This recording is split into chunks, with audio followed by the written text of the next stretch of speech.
डमरुआ सोहारी त कही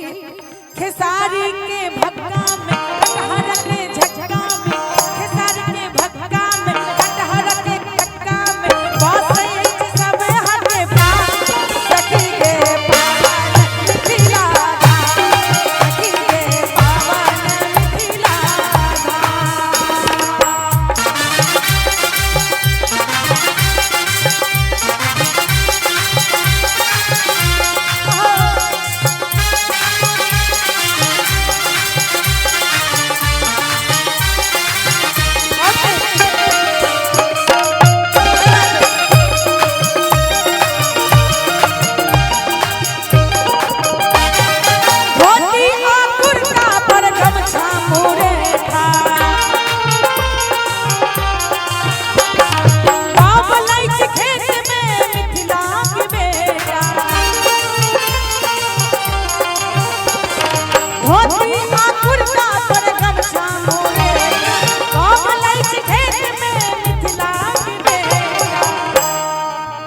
मिथिला के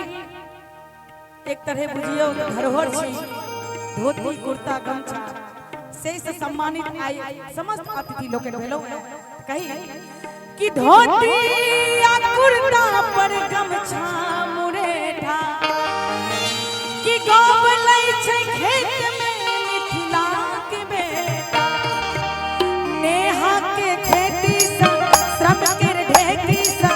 नेहा के खेती सा श्रम के ढेकी सा लक्ष्मी बसंत कोटिका सखी के पावन मिथिला धाम सखी के पावन मिथिला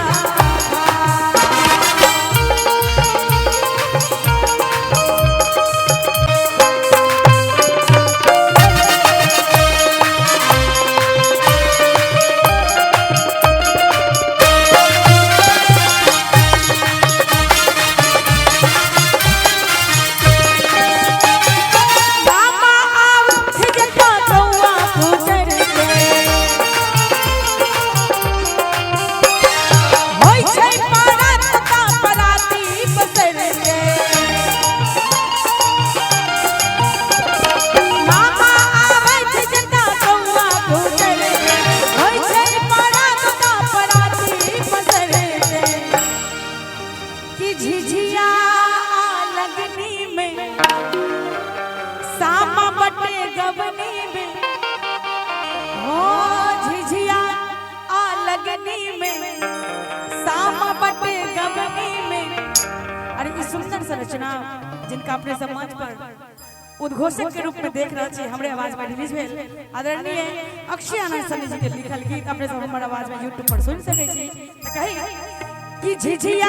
लगनी में